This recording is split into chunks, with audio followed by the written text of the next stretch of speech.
여러분 안녕하세요. 마술처럼 세금을 줄여주는 마세TV입니다.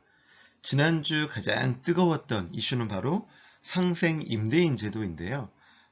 사실 상생 임대인의 경우에는 2년 이상 임대한 주택에 대해서는 1세대 1주택 양도세 비과세 적용할 때 2년 거주 요건 중 1년은 인정을 해주겠다. 요건을 충족했을 때에는 이게 사실은 이미 법조항에 들어와 있음에도 불구하고 2년 중에 1년만 인정하기 때문에 우리가 1년을 거주를 어차피 해야 됩니다. 사실은 큰 실효성이 없어서 이 법이 개정돼 들어왔음에도 불구하고 그리고 반년이 지났음에도 불구하고 큰 이슈가 되진 않았습니다. 그런데 이번에 개선안이 발표가 되었죠. 이로 인해서 상당히 좀 많은 이슈가 되었습니다.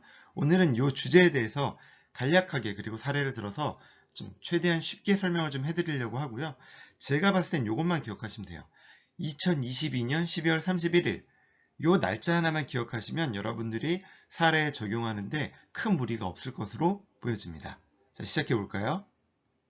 네, 상생 임대인 지원 제도에 대한 내용은 소득세법 시행령 제155조의 3에 열거가 되어 있습니다. 내용이 상당히 복잡하기 때문에 그냥 읽어드리는 건 의미가 없을 것 같고 이 표로 먼저 한번 접근해 볼게요.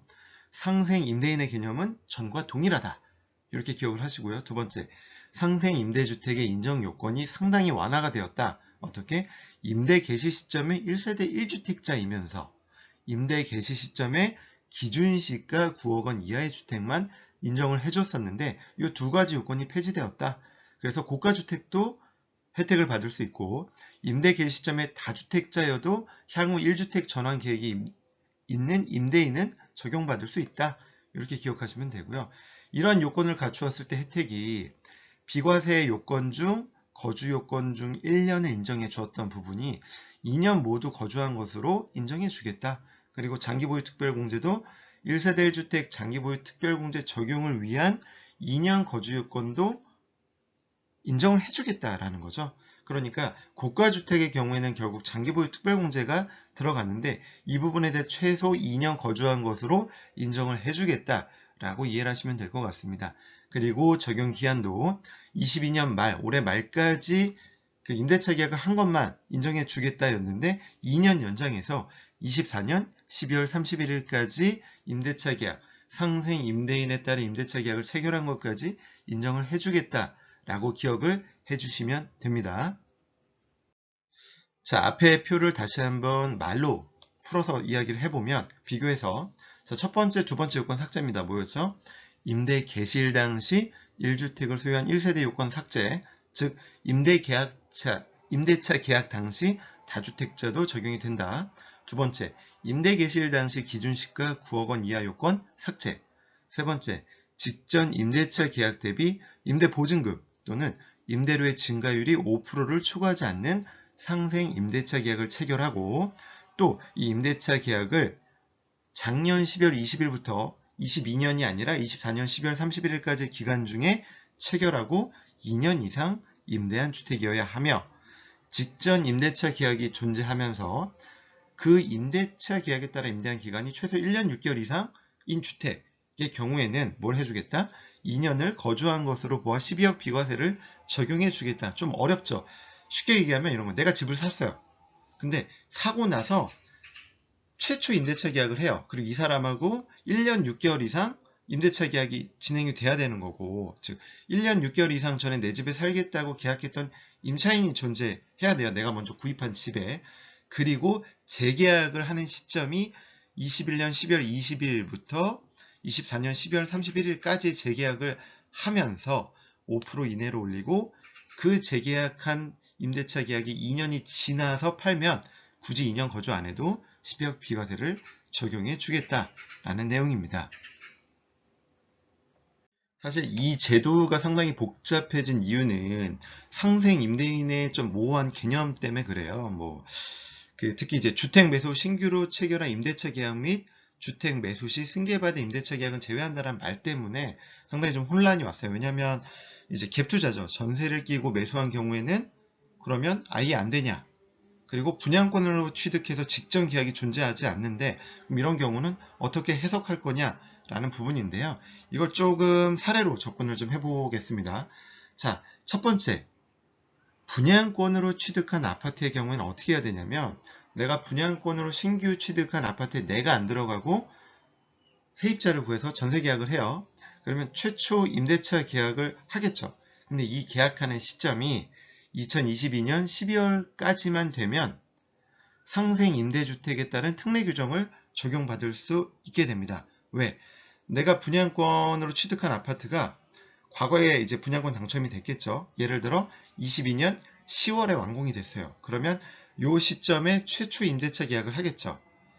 그러면 요 임대차 계약이 만료가 되어야 우리는 그 법에서 얘기한 직전 계약이라는 게 생성이 됩니다. 따라서 최초 임대차 계약의 만료 시점인 24년 10월에 5% 이내 인상하면서 한 번 더 임대차 계약을 하면 우리가 직전 계약, 내가 주택을 구입하고 직전 계약이 존재하면서 기존 계약을 1년 6개월 이상 유지한 게 되겠죠. 그리고 5% 이상 인상하면서 다시 임대차 계약을 24년 10월에 하는 거기 때문에 24년 12월 이전에 체결한 게 됩니다.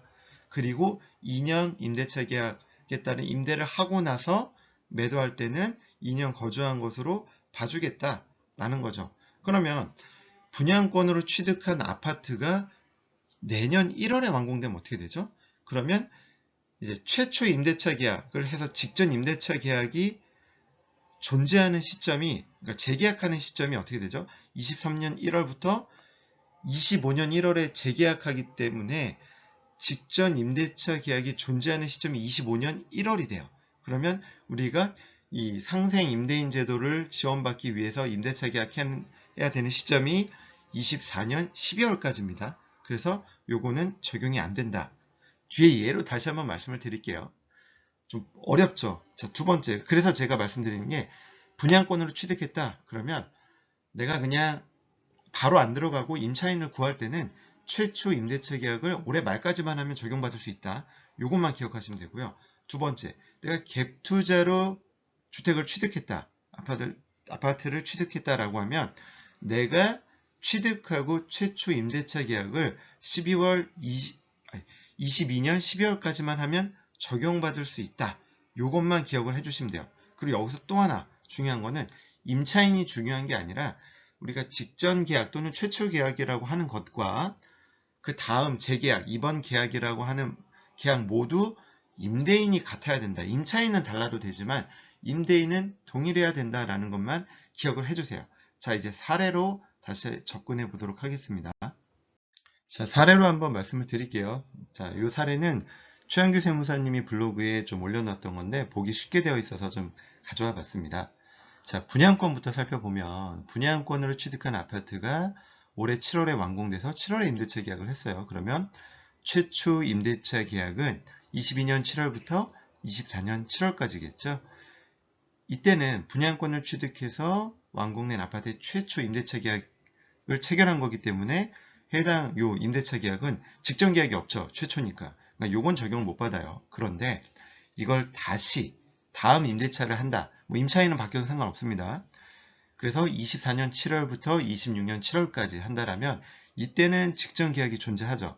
그리고 직전 계약이 1년 6개월 이상 유지가 됐고 이번에 재계약하면서 5% 이내로 인상을 한다라면 상생 임대차 계약으로 인정받아서 이 2년 거주 안에도 팔 수 있습니다.